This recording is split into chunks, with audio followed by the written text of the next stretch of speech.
अनुप धोत्रेंच्या प्रचारासाठी अमित शहा अकोल्यामध्ये येणार। अकोला क्रिकेट क्लब मैदानावरती दुपारी 3 वाजता सभा। नवनीत राणांच्या प्रचारासाठी देवेंद्र फडणवीस अमरावती दौऱ्यावर। मेळघाटातल्या धारणीमध्ये घेणार जाहीर सभा।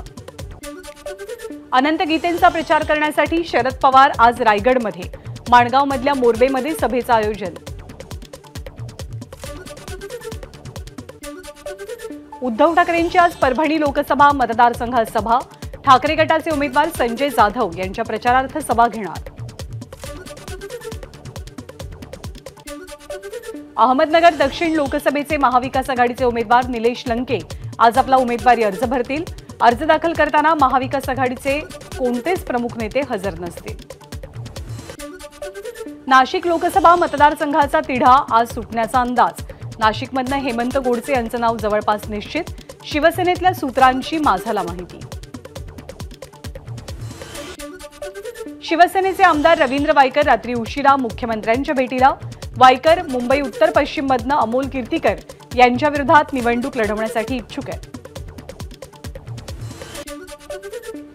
संभाजीनगर लोकसभेचे उमेदवार मंत्री संदीपान भुमरे यांच्या संपत्तीत 2.5 पटीनं वाढ। भुमरेंकडील मालमत्तेचं बाजार मूल्य 5,70,00,000च्या वर, तर विरोधी उमेदवार चंद्रकांत खैरे भुमरेंपेक्षा अधिक श्रीमंत। बीडमध्ये महाविकास आघाडीचे उमेदवार बजरंग सोनावणेंच्या संपत्तीत 63% वाढ। सोनावणेंची एकूण संपत्ती 28,92,00,000 रुपये। विशाल पाटील यांनी औदुंबरमधल्या दत्त मंदिरात फोडला प्रचाराचा नारळ। दत्तगुरूंच्या पादुकांचं दर्शन घेऊन केली प्रचाराला सुरुवात। काँग्रेसचे बंडखोर उमेदवार विशाल पाटील यांच्यावर कारवाई होणार। काँग्रेस प्रदेशाध्यक्ष नाना पटोलेंची माहिती, तर विशाल पाटलांची मनधरणी करण्याचे प्रयत्न अनेकदा झाले। पटोलेंची प्रतिक्रिया। मुख्यमंत्री एकनाथ शिंदे आज बुलढाणा दौऱ्यावर। यावेळी मुख्यमंत्री आणि विनोद पाटील यांच्यात चर्चा होणार आहे। अजूनही वेळ गेलेली नाही। संभाजीनगर लोकसभेचा महायुतीचा उमेदवार बदलावा, विनोद पाटील यांचा आग्रह।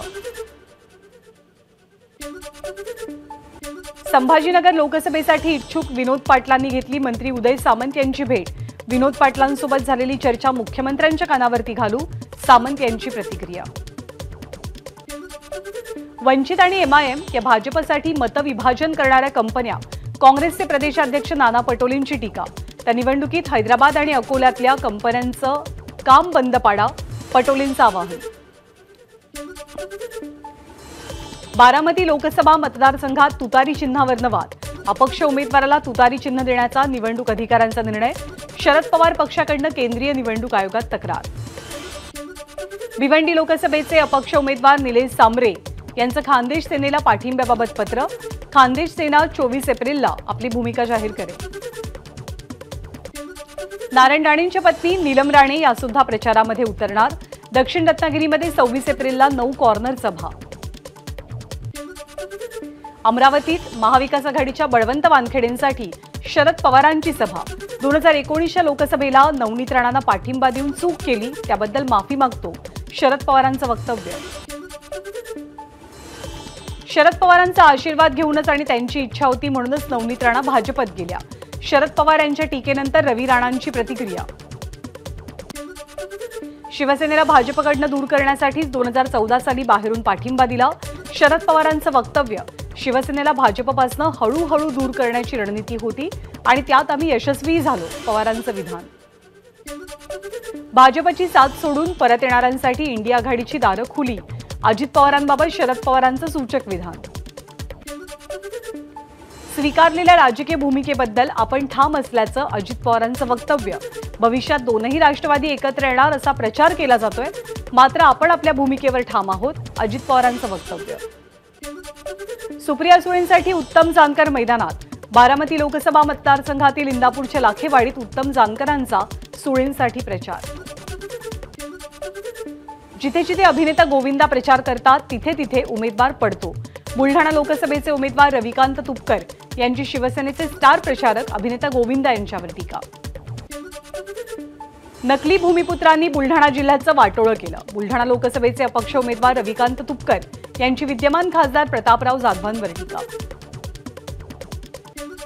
उत्तम जानकर यांना माढ्यामध्ये मोठा धक्का। धनगर समाजाची बैठक घेत भाजपसोबत जाण्याचा निर्णय। उत्तम जानकर आणि मोहिते पाटील एक झाले तरी आमचा मोहिते पाटलांना विरोध कायम, धनगर समाजाची भूमिका। आपण पक्षाचे संस्थापक सदस्य असल्यामुळे अजित पवारांना राष्ट्रवादीतनं काढून टाकू, उत्तम जानकर यांचा अजित पवारांवरती हल्लाबोल। दापोली मतदारसंघातनं 25,000च्या आत लीड घेतली तर निवडणूक लढवणार नाही, शिवसेनेचे आमदार योगेश कदमांचं गीतेंना आव्हान। 2019ची निवडणूक गीते आमच्याच पैशांवरती जिंकून आले तेव्हा पापाचा पैसा नव्हता का, योगेश कदमांचा सवाल। अनंत गीते 1.5 ते 2 लाख मतांनी पराभूत होतील, योगेश कदम यांचा दावा। गीते ग्रामपंचायतीची निवडणूक सुद्धा जिंकू शकत नाहीत, योगेश कदमांची टीका। प्रकाश आंबेडकरांना स्वतःच महाविकास आघाडीत यायचं नव्हतं, नाना पटोलेंचा आंबेडकरांवरती पलटवार। आपल्याला प्रकाश आंबेडकरांच्या सर्टिफिकेटची गरज नाही, कोण कुणाचे एजंट आहे याची कल्पना सर्वांना आहे, असंही वक्तव्य।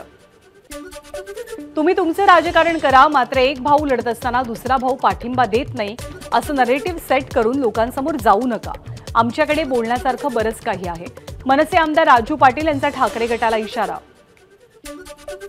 आरक्षणाबाबत पंकजा मुंडेंच्या वक्तव्याचा अपप्रचार झाला, काही व्हिडिओ एडिट करून व्हायरल केले गेले, धनंजय मुंडेंची प्रतिक्रिया।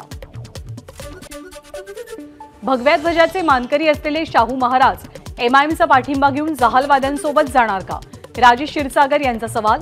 सन्मान द्यायचाच होता मग शाहू महाराजांना राज्यसभेवरती का घेतलं नाही, क्षीरसागर यांचा काँग्रेसला सवाल। कोल्हापूरमध्ये हिरवी लाट आणण्यासाठी एमआयएमचा शाहू महाराजांना पाठिंबा, मराठा राज्य समन्वयक दिलीप पाटील यांची टीका। तर आम्हाला निजाम आणि औरंगजेबाचा महाराष्ट्र करायचा नाही, असाही हल्लाबोल। मराठा समाजामुळे 3.5 लाख मतांनी निवडून येणार, त्यामुळे बंडू जाधव यांनी आता प्रचार बंद करावा, महादेव जानकर यांची महाविकास आघाडीचे उमेदवार बंडू जाधव यांच्यावर टोलेबाजी। इंडिया आघाडीच्या ट्रेनमध्ये सगळीच इंजिनं, त्यामुळे सामान्यांना सामावून घ्यायला जागाच नाही, सुजय विखेंच्या प्रचार सभेत देवेंद्र फडणवीसांची टीका। राज्यात 9 ठिकाणी मशाल विरुद्ध धनुष्यबाण अशी लढत असून ती वेदनादायी असल्याचं आदित्य ठाकरेंचं वक्तव्य। ज्या चिन्हासाठी आजवर मतं मागितली त्याच चिन्हाला मतदान करू नका असं शरद पवार आणि आम्हाला सांगावं लागत असल्याचंही वक्तव्य। नगरमध्ये नो लंके ओनली विखे, सुजय विखे पाटलांसाठी मुख्यमंत्री एकनाथ शिंदेंचा अहमदनगरमध्ये प्रचार। केंद्र सरकारच शिंदेंना अटक करणार होतं, शिंदे कुठे कुठे जाऊन रडले हे त्यांनीच सांगावं, शिंदेंच्या दाव्यावरनं संजय राऊतांचा टोला। मुंबई किंवा दिल्लीवरनं आपल्यावरती दबाव येऊ शकत नाही, महायुतीचं नाव न घेता बच्चू कडूंचा इशारा। सुनील तटकरेंना विरोध करणाऱ्या वैभव खेडेकर यांची राज ठाकरे यांच्या भेटीनंतर नरमाईची भूमिका, कोकणातल्या दोनही नेत्यांना जास्तीच्या मताधिक्यानं निवडून आणण्यासाठी मनसेचे कार्यकर्ते काम करणार असल्याची प्रतिक्रिया।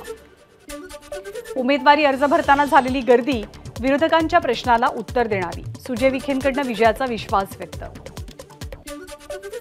ओबीसी बहुजन पक्षाचे अध्यक्ष प्रकाश शेंडगेंची सांगलीतनं उमेदवारी कायम, प्रकाश शेंडगेंना ऑटो रिक्षा हे निवडणूक चिन्ह। संविधान बदलणार असल्याचा प्रचार खोटा, कायद्याला नख लावण्याचा अधिकार कुणालाही नाही, अशा फसव्या अफवांवरती कोणीच विश्वास ठेवू नका, पंकजा मुंडेंचं विधान। महाविकास आघाडीमध्ये अपमान झाला असं म्हणणाऱ्या एकनाथ शिंदेंचा खरा अपमान भाजपनं आता सुरू केलाय, नाना पटोलेंची शिंदेंवर टीका। काँग्रेस नेते विश्वजित कदम यांच्याकडनं 25 एप्रिलला सांगली जिल्ह्यात महाविकास आघाडीच्या मेळाव्याचं आयोजन, चंद्रहार पाटलांसाठी आयोजित केलेल्या मेळाव्यामध्ये नाना पटोले, बाळासाहेब थोरात, पृथ्वीराज चव्हाण हे उपस्थित असतील। भाजपसोबत गेल्यानंतर अजित पवार आणि एकनाथ शिंदे भाजपचे कटपुतली बनल्यात, काँग्रेसच्या माणिकराव ठाकरेंची टीका। पुण्यातल्या थोरादडे गावामध्ये प्रचारासाठी पोहोचलेल्या आढळराव पाटलांनी पुऱ्या तळल्या, एका धार्मिक कार्यक्रमाच्या अन्नप्रसादाच्या कार्यक्रमात आढळराव पाटलांनी हातभार लावला। बुलढाणा मतदारसंघासाठी घरून मतदानाला सुरुवात, 88 वर्षीय मतदारांसाठी मतदान यंत्र आणि सामग्रीसह टीम खामगावच्या कोणती गावात। पुणे जिल्हाधिकारी कार्यालय आणि भारतीय कला प्रसारणी पुणे येथे मतदार जनजागृती अभियान, चित्रप्रदर्शनाच्या माध्यमातून मतदारांना मतदान करण्याचं आवाहन। जे राजकीय पक्ष आदिवासींच्या अधिकारांचं रक्षण करण्याचं वचन देतील त्यांनाच मतदान केलं जाईल, अन्यथा सर्व आदिवासी मतदानावरती बहिष्कार घालतील, आदिवासी क्रांती सेनेचा इशारा। आज देशभरात हनुमान जयंतीचा उत्साह। हनुमानाचा जन्मगाव असलेल्या नाशिकच्या अंजनेरी पर्वताच्या पायथ्याशी असलेल्या सिद्ध हनुमान मंदिरात पहाटेपासूनच भक्तांच्या रांगा। हनुमान जन्मोत्सवानिमित्त बुलढाण्याच्या नांदुरा इथे जगातील सर्वात उंच आणि विशालकाय 107 फूट उंच हनुमान मूर्तीला जलाभिषेक। नांदुरा इथल्या बालाजी ट्रस्टच्या वतीनं हनुमान जन्मोत्सवानिमित्त विविध धार्मिक कार्यक्रमांचंही आयोजन। हनुमान जन्मोत्सवानिमित्तानं गोंदिया येथील प्रसिद्ध हनुमान मंदिरात दुग्धाभिषेक आणि पंचामृत स्नान। हनुमानाच्या दर्शनासाठी पहाटेपासूनच भक्तांची गर्दी। वसईचे चित्रकार कौशिक जाधव यांनी हनुमान जन्मोत्सवानिमित्त तुळशीपत्रावरती रेखाटलं रामभक्त हनुमानाचं चित्र। अदानी वीज कंपनीची वीज महागली, 30 लाख वीज ग्राहकांना फटका बसणार।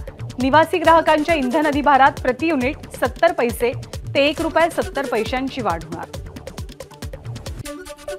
मुंबई विमानतळावरनं नोव्हेंबर आणि डिसेंबर 2023 सालात 5 कोटी प्रवाशांचा प्रवास। गेल्या वर्षीच्या तुलनेत प्रवासी संख्या 16% वाढली। मुंबई पुणे द्रुतगती महामार्गावरती आज 2 तासांचा वाहतूक ब्लॉक। महामार्गावरती गॅन्ट्री बसवण्याचं काम करण्यासाठी दुपारी 12 ते 2 वाजेपर्यंत ब्लॉक घेतला जाईल। लोकलमधल्या महिला डब्यात सीसीटीव्ही आणि टॉकबॅक यंत्रणा जून अखेरीपर्यंत बसवणार। रेल्वे विभागाकडून मध्य आणि पश्चिम रेल्वेला सूचना। मुंबई अहमदाबाद राष्ट्रीय महामार्गावर सकाळपासूनच प्रचंड मोठी वाहतूक कोंडी। गुजरातकडे जाणाऱ्या मार्गिकेवरती पेल्हार फाटा ते विरार दरम्यान वाहनांच्या रांगा। शाळा सकाळी 9 वाजल्यानंतर भरवण्यासंदर्भात आचारसंहितेनंतर निर्णय घेतला जाईल। माध्यमिकचे वर्ग सकाळी लवकर भरवण्याचे मंत्री दीपक केसरकरांचे संकेत। पूर्व प्राथमिक वर्ग सकाळी 9 नंतर भरवण्याच्या निर्णयाला विरोध कायम। मराठवाड्यातील पाणी प्रश्न अत्यंत गंभीर। मराठवाड्यातील 1174 गावं आणि वाड्यांवरती टँकरनं पाणी पुरवठा।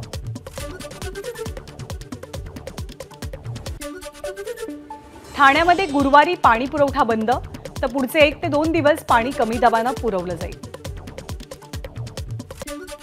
सलमान खानच्या घरावरती 10 राऊंड फायर करण्याचे शूटर्सना आदेश। आरोपींच्या पोलीस चौकशीतनं माहिती समोर। गोळीबारानंतर आरोपींनी पिस्तूल तापी नदीमध्ये फेकून दिलेलं होतं। पुण्यात सराईत गुन्हेगाराकडनं 2 पिस्तूलं आणि जिवंत काडतूस जप्त। निवडणुकीच्या पार्श्वभूमीवर चेकिंग दरम्यानची मोठी कारवाई। अभिषेक घोसाळकर यांच्या हत्येचा सखोल तपास करण्याचे मुंबई उच्च न्यायालयाचे पोलिसांना आदेश। आरोपपत्र दाखल करण्यात पोलिसांनी घाई केली असल्याचा कुटुंबियांचा आरोप। लातूर जिल्ह्यातील बोरसुरी इथे वीज कोसळून तरुणाचा मृत्यू। शेतावरनं गावाकडे येत असताना घडली घटना। हिंगोलीमध्ये हलक्या ते मध्यम स्वरूपाचा पाऊस। पावसामुळे उकाड्यानं हैराण झालेल्या हिंगोलीवासियांना काही अंशी दिलासा। चंद्रपूरमध्ये वादळी वाऱ्यासह पावसाच्या सरी। अचानक पडलेल्या पावसानं नागरिकांची पळापळ। यवतमाळ जिल्ह्यात पावसाच्या हलक्या सरी तर गारांसह विजेच्या कडकडाटासह वादळी पाऊस। वणी तालुक्यातल्या आकापूर इथे बैलाच्या अंगावरती वीज कोसळून बैलाचा मृत्यू। अकोल्यातल्या रंभापूर इथे कापणी करून ठेवलेल्या ज्वारी पिकाला आग लागली। आगीमध्ये ज्वारीचं पीक जळून खाक।